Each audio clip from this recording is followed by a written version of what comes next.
Welcome to another video for educational measurement. Today I will be discussing validity, and we'll extend some ideas that we discuss in class and read in our textbooks.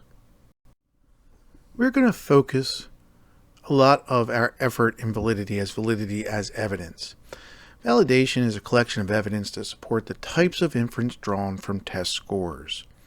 We need evidence for intention and use of the tests, and evidence of a given interpretation of those scores. We want types of validity evidence rather than types of validity.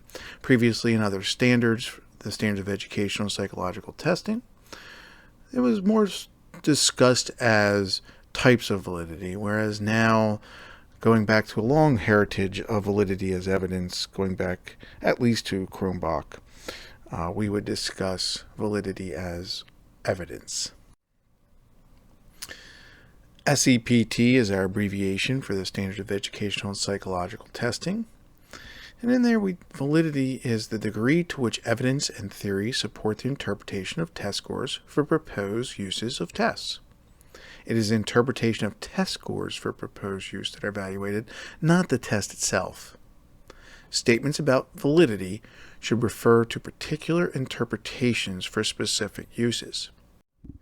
With validity, we're going beyond reliability. As we discussed in class and previous videos, we discussed the issues surrounding reliability. We want internal consistency, and we want replication of our test scores. Well, in order to have a strong rationale for what our test scores, the inference we want to draw from our test scores, we want reliability, validity, and fairness. Fairness are in parentheses here, as they're going to relate to the issues of validity we discuss, and we're going to discuss those after this video and class on validity. So reliability and consistency in scores is necessary, but not sufficient. We want to be able to draw inference about the test and make sure it is correct.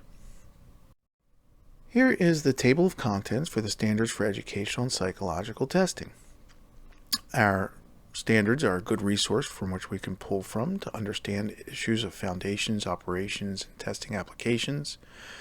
I mentioned before in class that we could have started with validity as opposed to reliability this semester, and in the foundations, that is the first chapter. And a lot of this information from today's lecture will be pulled from different resources, including multiple textbooks, but also sources that go beyond and update the ideas and concepts of validity. Prior to Messick, much of validity was seen as different forms of validity, different types of validity. Under Samuel Messick, all validity is unified under the idea that it's construct validity. This is the unified or Unitarian concept of validity. The sources of evidence may illuminate different aspects of validity, but they do not represent distinct types of validity. We further this idea in current thinking through Michael Caine and Robert Mislevy with ideas of validity as argument or evidentiary argument as seen in evidence-centered design models. All the evidence accumulated together helps to determine the degree of validity. We can think of this in a classical sense as validity as an argument. What does our test appear to measure? Test items appear to measure the construct. Our item content can be surface level, so that there's no real depth of investigation, and what you see is what you get. But that's not necessarily a desirable characteristic of a test or psychological instrument. We sometimes have this idea of faking it. That is, there may be a benefit for someone, for a psychological instrument, to fake some sort of disability or disorder. Evidence based on content validity. Content validity was one of our classical three types of validity. That is content validity, criterion-related validity, and construct validity. Now for all three, we discuss them as evidence for validity, or evidence based on, in this case, content validity. We want to know whether test items are judged when judged by independent subject matter experts, SMEs, match the content domain. So this is going to be content-oriented evidence. We may have judges, such as a panel of judges, helping us evaluate our items or objects and how they match. It could be a specialist in an area, whether it's martial arts or cookies. And you could have the national experts. In this case, the Supreme Court judges might be helpful if we were building a test on the Constitution. Evidence based on test content. Well, first, our test content are the themes, wording, and format of the items, tasks, or questions on a test. We have evidence based on test content, which can include logical or empirical analysis of the adequacy with which the test content represents the content domain and of the relevance of the content domain to the proposed interpretation of test scores. This also come from expert judgment of the relationship between parts of the test and the construct. So a content domain, just as a refresher, is a body of knowledge, skills, or abilities being measured or examined by our test. So we want to measure, we want to map these things. Our judges are going to help us with those relationships. And this is all part of the process in educational arena known as alignment. With alignment involves evaluating the correspondence between student learning standards and test content. The arguments for content validity are still amongst the most important arguments we make when discussing validity, especially when it relates to a job or task. It's almost an essential ingredient to get experts in the field to develop some sort of analysis to help us build a domain to which we can derive our test. So the first step for content validity is defining the domain. Usually we get experts or we do research, we do observations to do some form of job analysis to create and observe and the domain and build a domain analysis. We can select subject matter experts. From there, we can take a process of matching items that we may have on a test to the underlying domain. We can collect and summarize in the matching process. And we can have evidence of a domain with raters evaluating behavior. One example of an underlying domain is Taekwondo and what we're looking for when someone is performing a form. For example, we're looking for the way they look, the balance in their movement, the power, the beautiful technique, and correct movement. We'll just take the last piece of that for now, the correct movement. We can build a rubric. For example, this is Taeguk Yiljang, and we can build a rubric of the movements and directionality to which someone should take.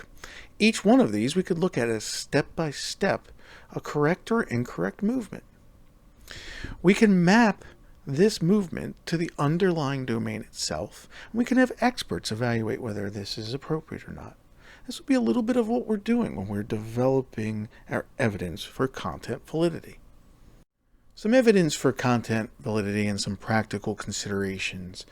The first thing is the analysis. I briefly glossed over this idea of a job analysis or domain analysis.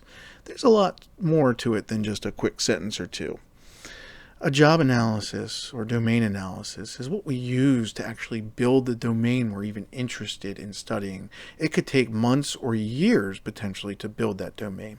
And when that's developed, it should be more than just a few people's decisions and understandings of the field. What you want to do is you want to get other experts involved, whether it's through survey or other means, and get methods of weighing objectives for importance. You can get time spent doing a task. Frequency and criticality are often measured in this type of surveying as well. For item matching to tasks, we want to make sure tasks and objectives match each other. And how well do they do that? We also want to focus on aspects of item characteristics, the types of items or task and content, the process and presentation of those items matter. And our index of item objective congruency, this was, I believe, originally by by Hamilton and Ravanelli. There's some newer versions of this for multidimensionality. But effectively, we're taking the number of objectives as a ratio, and that n divided by 2n minus 2, and looking at the judge's rating of a specific item on a specific objective versus the rating of an item versus all objectives. And the idea here is that you're going to get some sort of measure with a maximum of 1 that's going to help us out and determine the percent that's maybe covered by each objective or for each objective.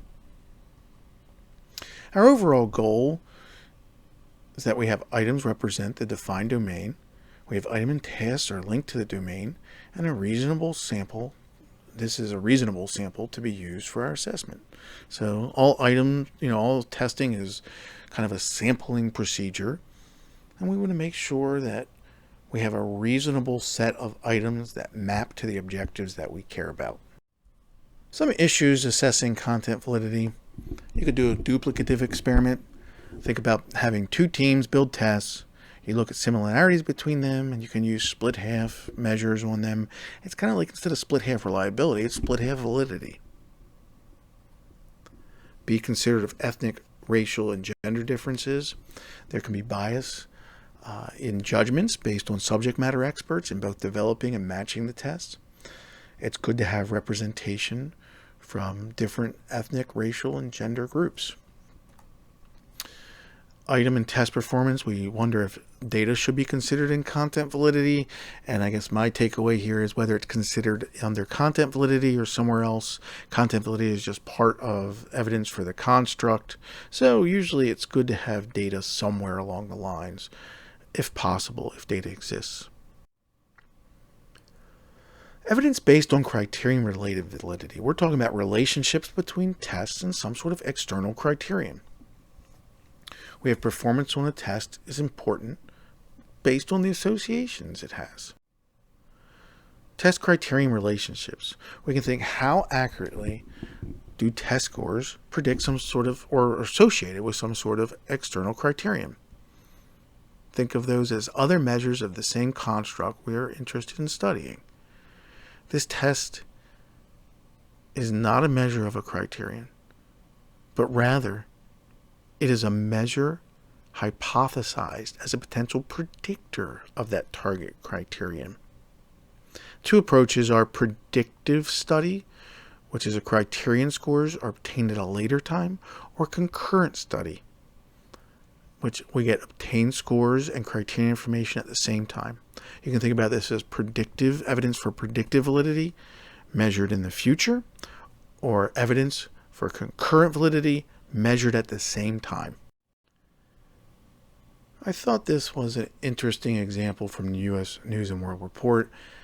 It's about schools' predicted graduation rate, that is their 6-year graduation rate. And the reason I thought about it was that often we discuss whether or not standardized testing is important or meaningful. And in criterion-related validity, we can sort of answer some of those questions. We can take the SATs and or ACTs, and each could use completion of degree as an external criterion.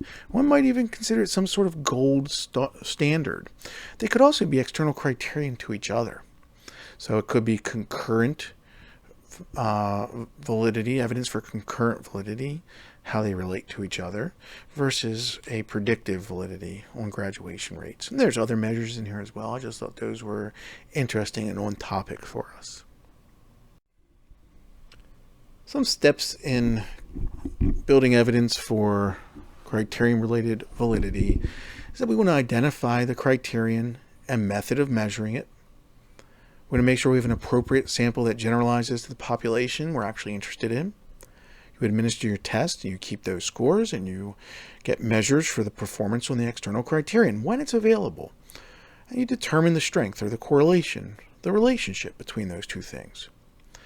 So in martial arts, classically, there's this idea that breaking boards relates to breaking ribs. That is the philosophy that what we do in practice relates to the real world of self-defense. So one might say You certainly don't want to go breaking people's ribs, but in a arena environment or a sparring environment, the power through which one can go through boards might relate to the power in which one is sparring. Some practical issues in selecting the correct criterion is the criterion available. In the martial arts example, we don't really want to go around breaking people's ribs, so we might consider a different external criterion. Some importance. How is the external criterion's importance in the field? Time and cost, and is it an ultimate criterion or a gold standard? You can think of a gold standard should be 100% sensitive. Sensitive meaning you are actually identifying the correct positives, and 100% specificity. That is, we have identifying the correct negatives. We never have 100% of both groups, but in practice, we basically want to minimize false negatives and false positives, and that would be an excellent criterion if we could do that. Some other issues are sample size. The people throw out the number 200, but really it's all about any good study. We want to make sure that we're doing sample size determination on our research model. We want to generalize to our population, and we want to make sure that we review the literature to see what else is out there. Other issues that come up, we want to minimize external influences, so test scores may influence measures of outside criterion. You can imagine teachers getting feedback on test scores, and then those test scores influence the grade. So you actually have a test score, which is your test, the external criterion, which is your grade. However, there could be teacher bias and impact. By seeing the test scores, it could actually impact the future grade, which would impact your evidence for predictive validity. Other issues are restricted range. Your correlation may be restricted. We see floor and ceiling effects all the time in statistics and testing. It could be explicitly or incidentally restricted, that is, truncated to a range based on another variable or based on our selection. Here we see knowledge of geography with school grade level, which has really no correlation, no relationship on this scale. But if we take it out a little bit further and look at grade level up through 12th grade, we can see that indeed there is a relationship there that just was truncated based on a restricted range previously. Some other practical issues of predictor and criterion. We want to minimize the error of measurement. So here we have our correlation is less than or equal to the square root of reliability of each one of the test scores. So our correlation is less than or equal to square root of reliability of X and square root of reliability of Y. And of course we want to increase internal validity, but there's a problem here. It could reduce overall validity. Overall validity here being evidence for criterion validity, that is internal consistency when things are really highly internally consistent. Going up towards 1, that means all of our items are effectively measuring the same things, which means we're not adding any additional variance. There's no more variance available to build more correlation. So as we get really high with internal consistency within a test, it may not correlate anymore to across to our external criterion Y. Reporting and interpreting our criterion reference evidence. We want to have correlations between tests and criterion scores, so we call that a validity coefficient. It's good to build standard errors of estimates. This is for the predicted scores, so we can build a confidence around the predicted scores. We can say, here's the predicted score, and here's how confident one would be, not with a 95% confidence interval around that individual score, just like we've used confidence intervals in previous courses and talked about earlier in this course under classical test theory. Of course, correlations, whether it's biserial, point biserial, or just the Pearson product moment correlation coefficient. It's good to report the correlations. It's also good to see a graph sometimes when reporting our scores. Here, this is actually how they evaluate the women's ski jump. It's a combination of distance points and style points, but we could look at this as a test and an external criterion. Maybe for now, just to say the style points, is each a test, and how well does it relate to this external criterion, which maybe is the gold standard of how far someone jumps. All validity is construct validity. That is, all evidence is going to go back to the construct that we're interested in. So we've talked about constructs earlier this semester, but I just want to bring back some of the idea here that we're talking about an unobservable measure.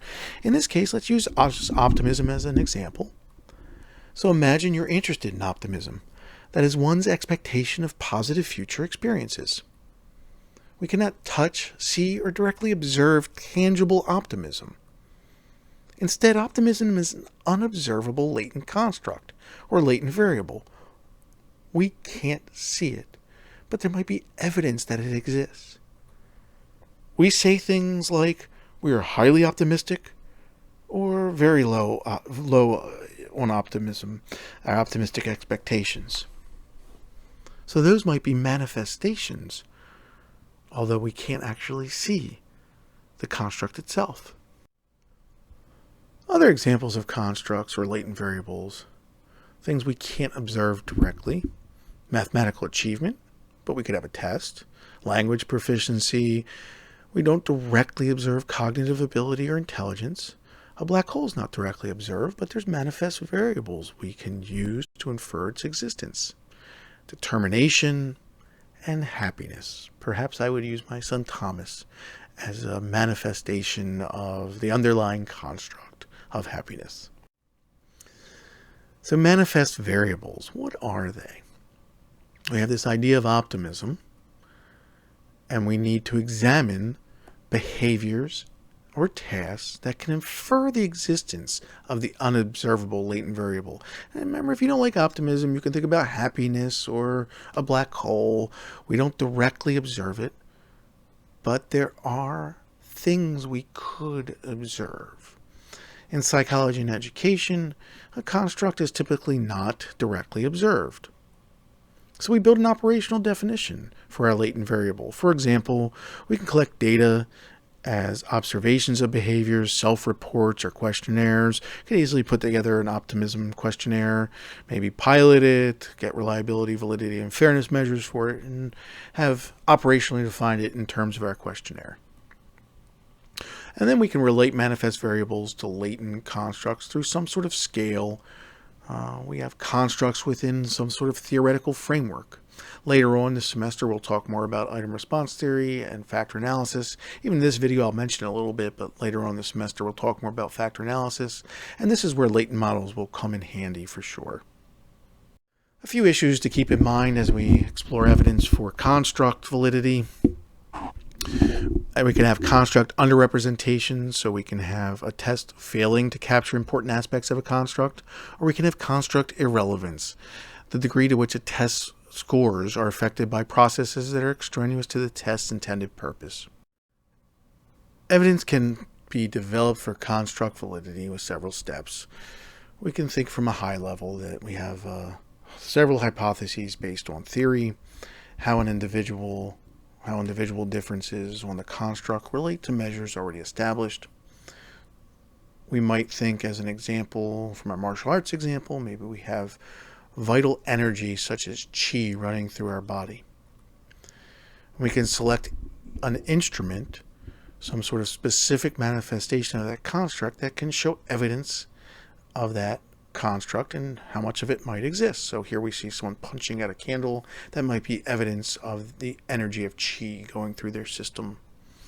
We can gather empirical data to test these hypotheses, and we can evaluate hypotheses based on data and consider alternatives. So for example, instead of chi, you may have a physiological or biological explanation for some of these manifestations. So overall, some procedures for construct validity. We're going to find relationships with observed variables that relate to the theory. We can determine if test scores can be related between groups. We can do things like build a nomological network. We'll talk more about multi-trait method and factor analysis. Nomological network is just building sort of this idea of an underlying relationships amongst things that we believe should relate based on theory. So in our martial arts example, we may take several of our manifest variables and build them as indicators for some sort of underlying constructs and see how these things should relate to each other. So we should believe that if you have the speed to blow out a candle, you should have the speed to break boards. Perhaps you have the strength and endurance to do phenomenal feats if you have trained for a long time and maybe meditated as well. The multi-trait, multi-method approach, we have both convergent validity, that is, we have multiple measures of the same trait. Those things should converge across different methods of measurement. Discriminant validity means that we have measures of different traits. They should correlate less than alternative measures of the same trait. This is part of our evidence based on relationships to other variables. We have external variables where we already discussed that as criterion related validity, but convergent and discriminant evidence are relations between tests and other measures intended to access the same or similar construct, provide convergent validity, whereas relationship between test scores and measures purportedly of different constructs provide discriminant evidence. This is from our standards of educational and psychological measurement. So here's an example. We have reliability and validity in black and in dark gray. On the left, we'll just call this method 1 is multiple choice. Method 2 is some sort of open notes and open writing. And method 3 is observational. C1, C2, and C3 we'll say are math, education, and psychology as traits here. So across the main diagonal, we have reliability measures of 0.89, 0.89, 0.76, and then going all the way down to 0.85, all of those listed in black. Validity are these things on the off diagonal. That is, those are our measures. So that would be multiple choice. So the 0.57 in that upper left dark gray validity measure would be mathematics measured, correlated with multiple choice and open response would be 0.57, and multiple choice and observation would be 0.56. Those would be measures of validity. And then we see heterotrait mono method, those lighter gray values. Those are the same method, but different traits. We don't want to see those higher than our validity measures because that would mean that there's a higher relationship just by using multiple choice items for math, education, and psychology than there is for measuring math in different ways. And then, of course, heterotrait, heteromethod means that you have different traits, that is math, education, and psychology being measured through different methods. So we don't have any real reason to believe that education on a observed observation should relate highly with mathematics on a open response test, and C value of 0.11 example. Our factor models, we're going to build models later on this semester when we talk more about factor analysis, but this spherical ball represents our underlying construct.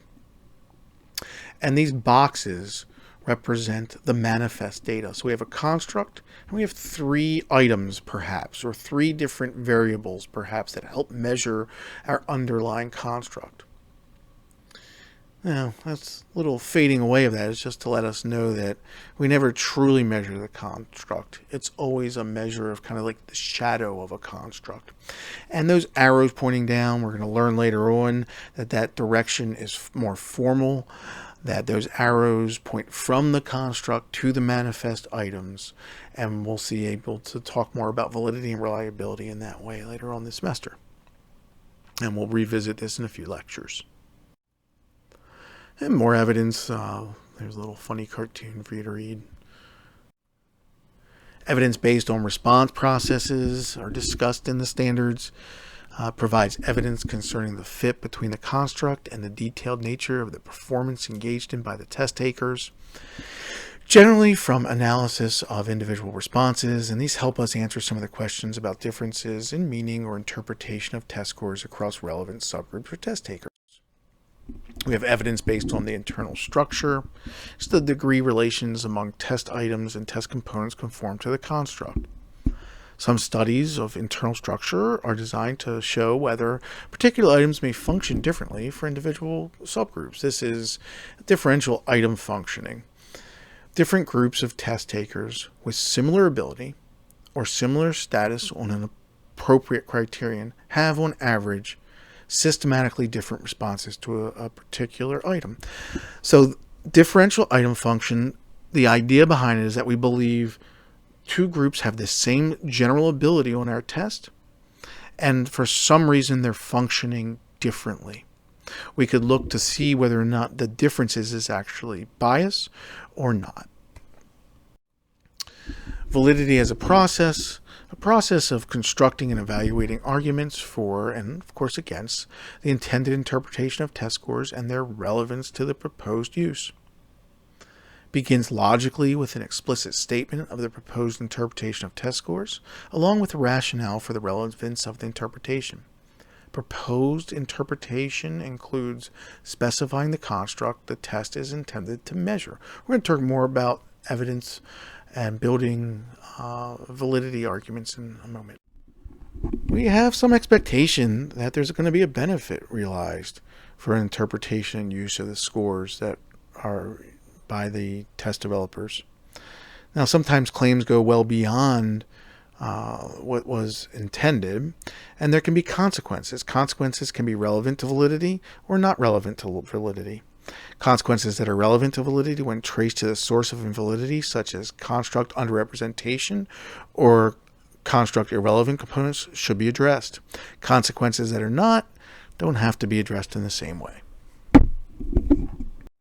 We'd like to be able to extend our arguments for validity to new situations. So, for example, new situations or facets, as we might call them in generalizability theory later on, are types of jobs or curriculum involved, new types of criteria measures used, types of test takers, and time periods in which the study was conducted.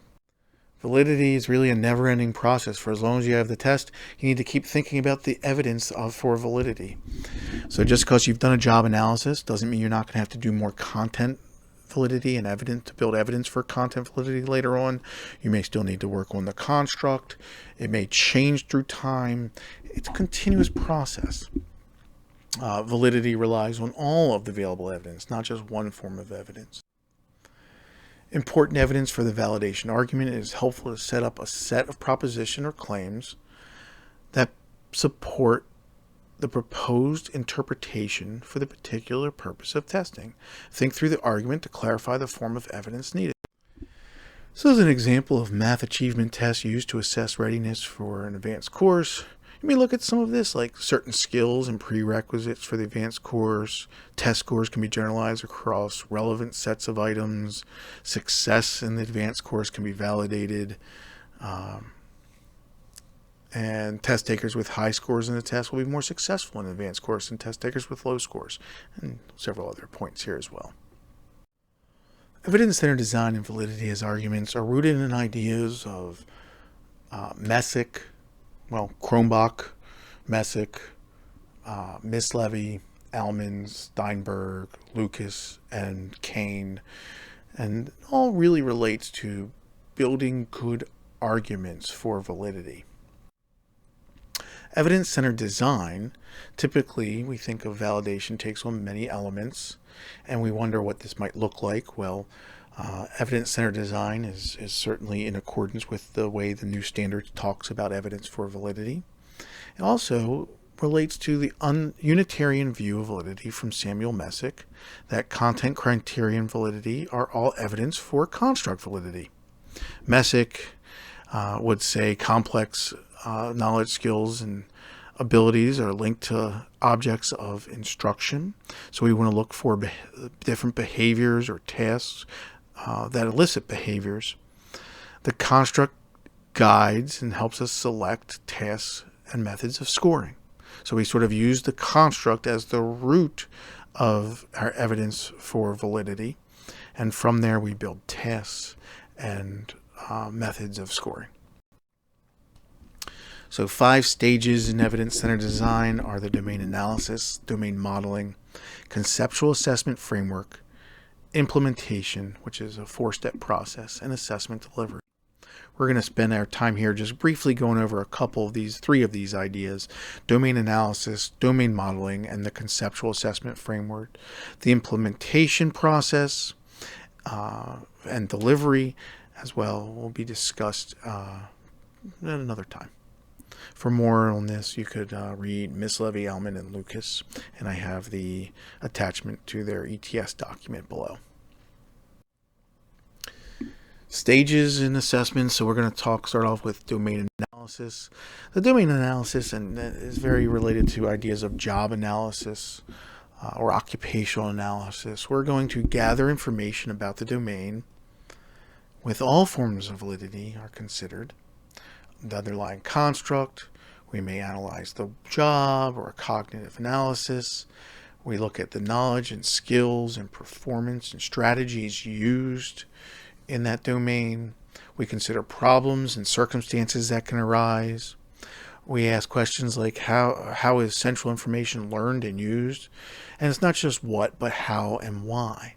So the idea is of a full deconstruction of the domain and problems and circumstances to sort of reconstruct the domain in writing.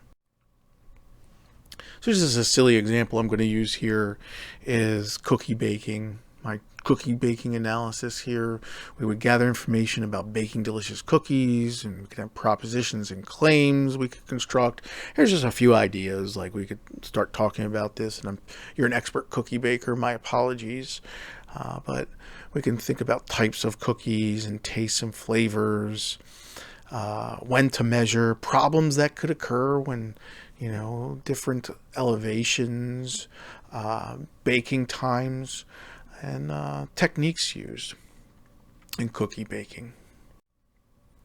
From there, we can take and model the domain. And modeling means we're going to organize the information. So once we've gotten all of this domain down, we know what the domain of cookie baking is, for example, we're going to build assessment arguments in language. And they're going to be helpful to have our subject matter experts involved. One of the tools we'll use here as an example is the Tolman argument. Both Michael Caine and Robert Mislevy used the Tolman argument in both as they look at evidence for validity. We're going to build general representations for tasks, and we're going to build validity arguments. We can use Tolman's model of inference to build validity claims. We have data, and we have an outcome. Our outcome is our claim. So we have data, test scores. We make some claim about maybe ability of someone based on test scores. And we have a warrant. A warrant is the rationale that takes us from our data to our claim. Each warrant has some sort of backing or evidence to suggest why it might be true. Claims can have qualifiers. We can have strong claims or weak claims.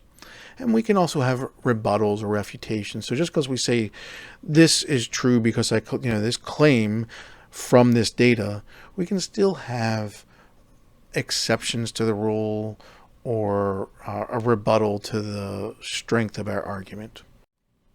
So here's a little example from our silly domain analysis on cookie baking.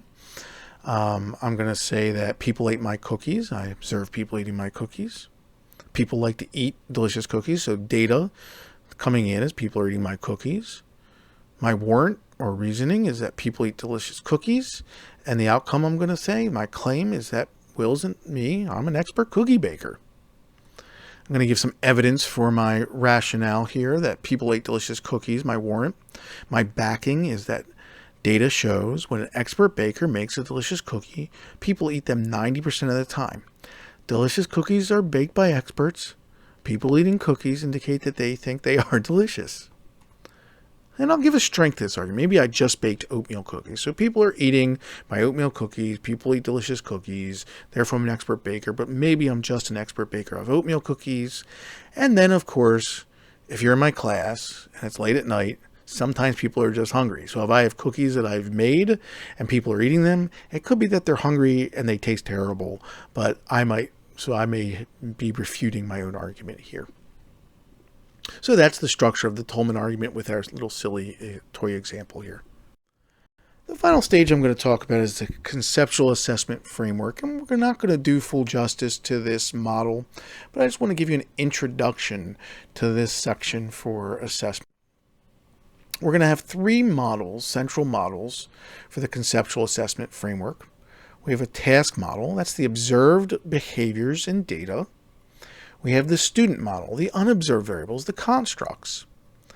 And we have the evidence model, the evaluation, the rules for evidence, and the measurement model, which is our statistical model. The student model is a quantitative model.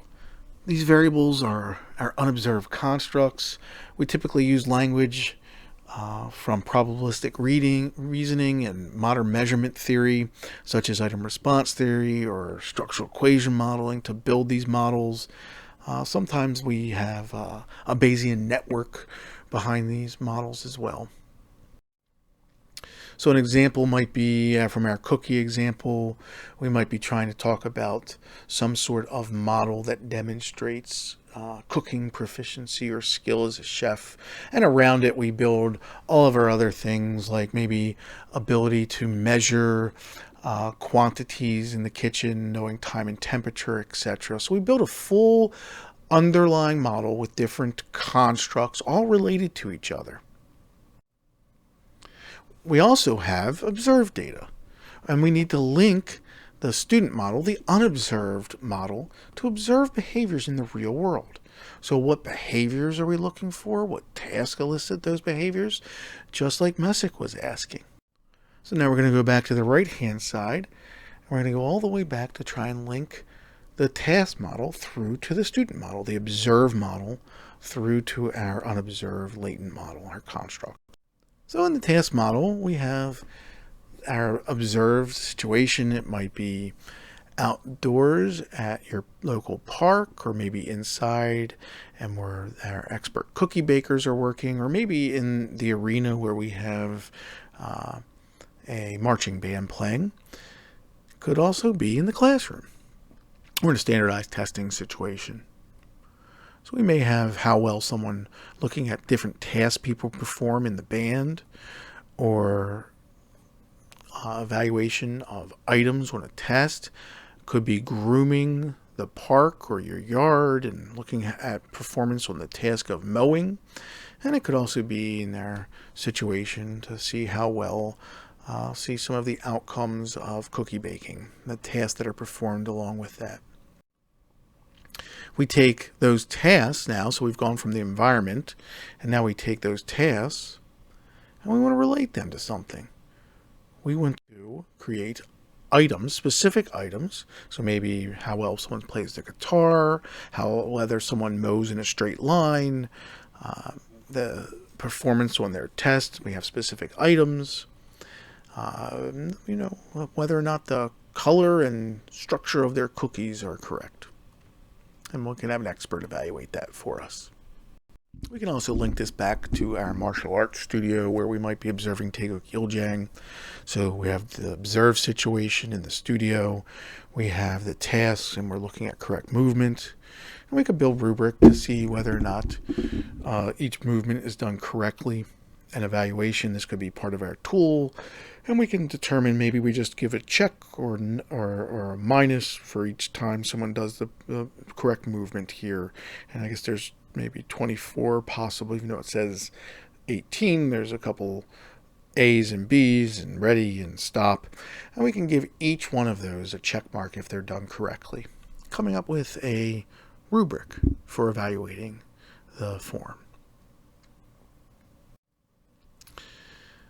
Linking the models, so we want to go from the structure of a claim, Tolman's argument, to probabilistic thinking. How do we link observed to unobserved? And that's a statistical measurement model issue. When we say statistical model, you could think about this just as a regression model. We're going to mostly think later on about this as a factor analysis model or an item response theory model. So over there, that little circle, our ball is an underlying construct. And our items here, we have two items that are squares. Maybe it's items on a test, or it could be two of the tasks someone needs to perform on their cookie baking exercise. And we can build this to be more complex, of course. We can add more items and tasks to a test and more constructs that we want to observe. Well, that gives us our link. We've gone from our evaluation component and built those rubric to those items, and then we take those items and we build them into a statistical model, and then that statistical model is linked and is our student model. That statistical model, those manifest variables which are circled here that we just saw in the previous slide, those from our task model, we have linked those to our items through a rubric. And that rubric and those items are then created into a statistical model. A statistical model is our student model. So we have underlying factors related all the way back to the observed task. So student model and task model is related by the evaluation component and the statistical model. Validity can be supported by arguments and associated with probabilities. We're not going to do too much of that right now, as this is just the very, very brief introduction to evidentiary arguments and probabilistic reasoning. But each one of our tasks can be associated with a probability. So, for example, people ate my oatmeal cookies can be the probability of x1 conditional on theta, which is saying is the probability that someone ate my cookie, x1, oatmeal cookies, someone ate oatmeal cookies conditional on my ability as an expert baker, theta. And then we can do the same thing for chocolate chip cookies, right? The probability that people eat my cookies, x2, conditional on me being an expert cookie baker. So we have two different tasks that I have performed, and I'm looking to see whether people are eating my cookies. And we can use that to build an argument that our warrant is people eat delicious cookies, and then we can build a probability of my ability, my theta, that Will is an expert cookie baker. We can find out that I'm a good cookie baker or a poor cookie baker based on whether or not people are eating my oatmeal cookies in probability theory.